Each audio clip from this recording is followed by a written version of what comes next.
My name is Ruth. I am 108 years old, and I have outlived 3 doctors who once told me what I should and shouldn't be doing.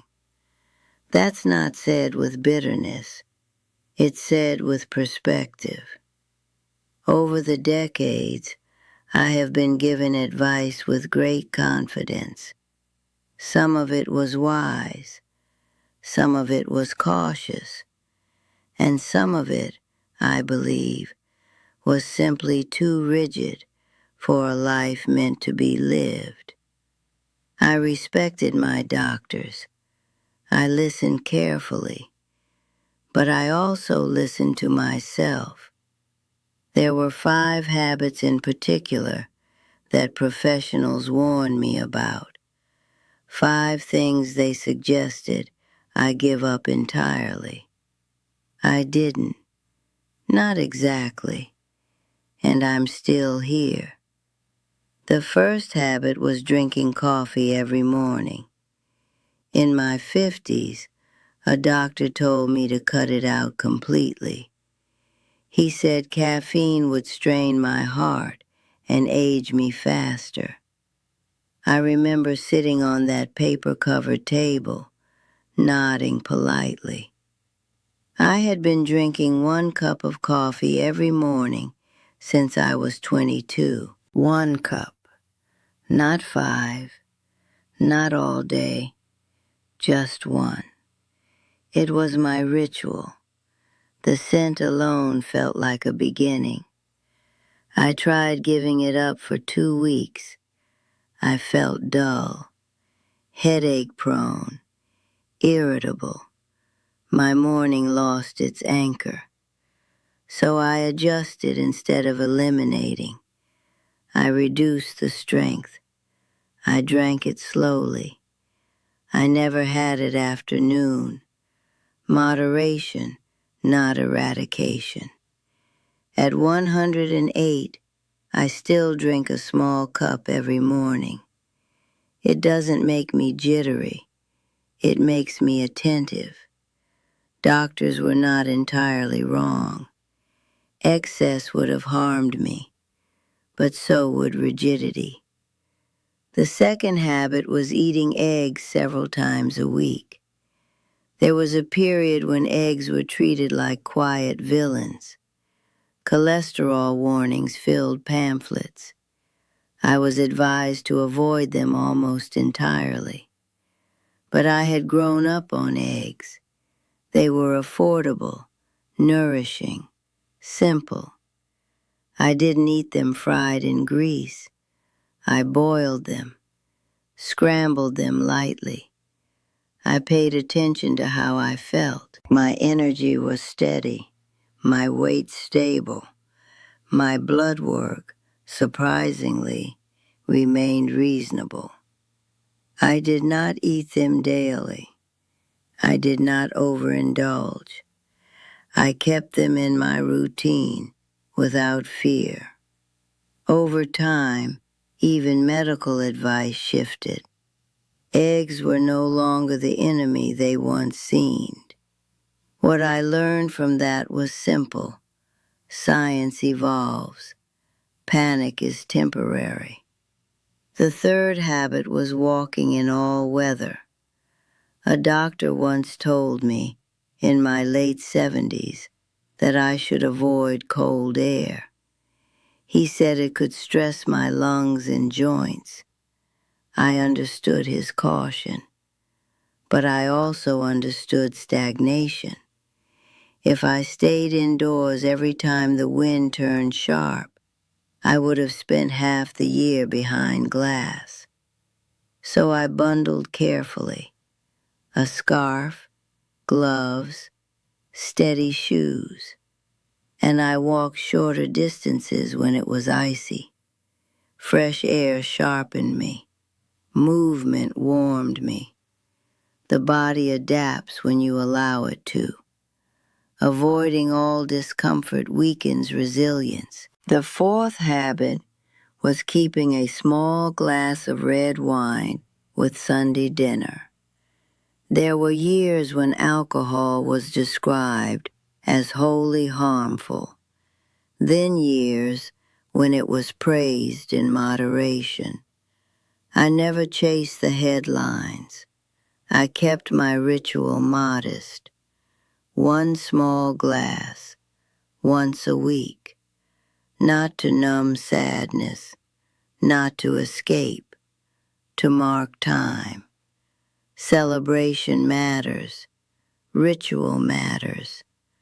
I refuse to turn life into a clinical trial.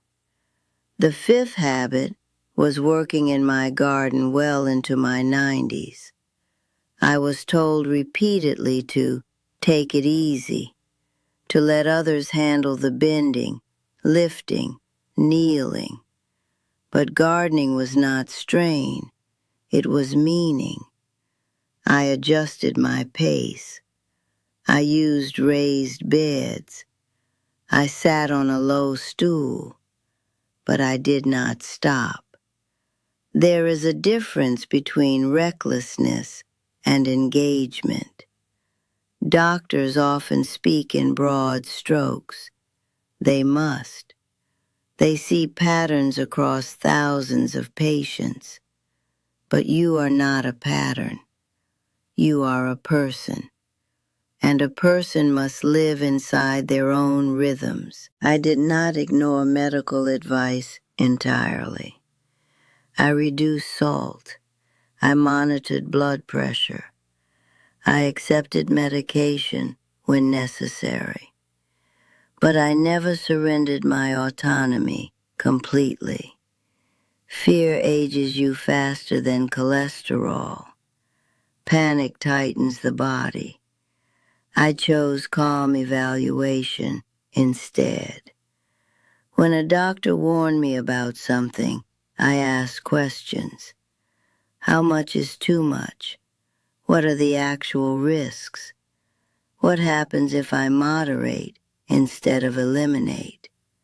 Sometimes the answers were clear. Sometimes they weren't. But the conversation mattered. I am not saying doctors are wrong. I am saying absolutism is often wrong. Life thrives in balance. There is more to this story, more about what I kept, not in defiance, but in discernment, and what that taught me about longevity. By the time you reach 108, you realize something quietly humbling. Doctors do their best, but they don't live inside your body. You do. The 5 habits I kept were never acts of rebellion. They were acts of listening. Listening to my pulse when I climbed stairs. Listening to my sleep after wine. Listening to my digestion after eggs. Listening to my mood when I skipped coffee. The body gives feedback constantly. Most people drown it out with fear or headlines. I learned to observe instead of react. There's something else that doesn't get discussed enough. When you remove every small pleasure from your life in the name of safety, you shrink your will. And the will is not separate from the body.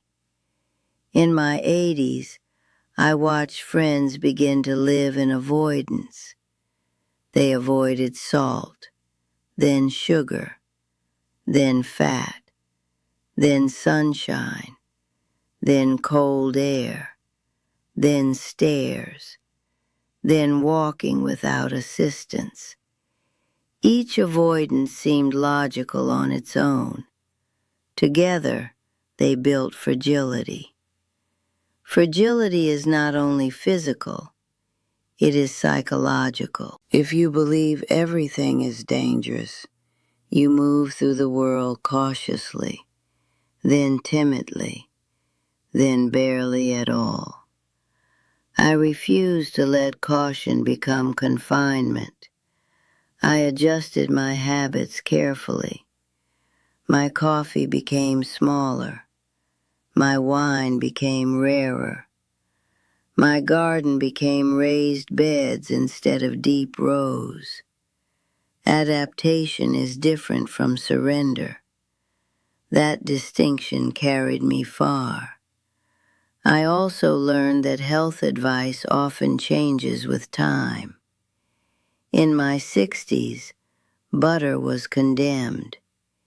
In my 70s, it was tolerated again in moderation. Eggs were dangerous. Then they were reconsidered. Wine was sinful. Then heart healthy. Then suspicious again. If I had panicked with every shift, I would have lived in constant restriction. Instead, I kept one principle steady: nothing in excess, nothing in fear.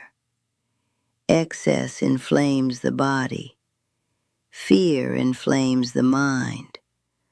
Both shorten life in ways statistics can't fully measure. I also learned that context matters. One glass of wine in celebration is different from 2 glasses in loneliness. 1 cup of coffee in the morning is different from 6 cups to outrun exhaustion. 1 hour in the garden with care is different from lifting beyond your limits to prove strength. The habit itself is not the whole story. The reason behind it is. At 108, I still wake up before sunrise most mornings. I make my small cup of coffee. I sit by the window. I let the day arrive slowly. That ritual grounds me. Without it, I feel untethered. Doctors sometimes focus on risk reduction, but they rarely speak about meaning preservation. Meaning strengthens longevity as much as nutrition does. Gardening kept my hands strong, yes, but it also kept my mind hopeful. There is something about planting seeds that refuses despair. You plan for weeks you may not see. You trust cycles. That mindset affects the body in ways we don't fully understand. Walking in cold air kept my lungs working, yes, but it also kept me connected to seasons. Winter sharpens awareness.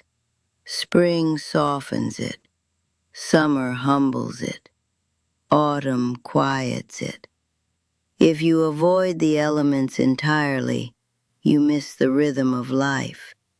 And rhythm regulates more than we realize. I did not ignore warning signs. When my blood pressure rose in my late 70s, I addressed it. When my balance wavered, I added railings. When my eyesight dimmed, I stopped driving. Wisdom is not defiance. It is calibration. The difference between reckless and resilient is attention. At 108, my steps are slow. My hands tremble slightly. My hearing is not what it once was, but my mind is clear. And I believe clarity comes partly from refusing extremes. Extremes exhaust the system. Balance sustains it. I want to say something gently. Sometimes doctors are wrong, not because they lack knowledge, but because they lack nuance. Advice is given for averages. You are not an average. You are a unique accumulation of habits, history, genetics, grief, joy, and discipline. Blind obedience can be as dangerous as stubborn denial. Conversation is better. Ask questions. Observe yourself. Adjust without panic. And do not eliminate every small pleasure in pursuit of a longer life if that longer life becomes narrow and joyless. Longevity without vitality is simply duration. I did not aim for 108. I aimed for steadiness. The years accumulated quietly behind that goal. If this story meant something to you, leave a comment and tell me which habit you've been afraid to question, not to reject advice recklessly, but to understand your own body more deeply. You do not need to live in fear to live long. You need awareness. You need moderation. And you need a reason to wake up in the morning that feels worth protecting. For me, that reason was never perfection. It was participation. And I am still here, still participating. One small cup of coffee at a time. Thank you for watching this video. Click here to watch another video that might interest you.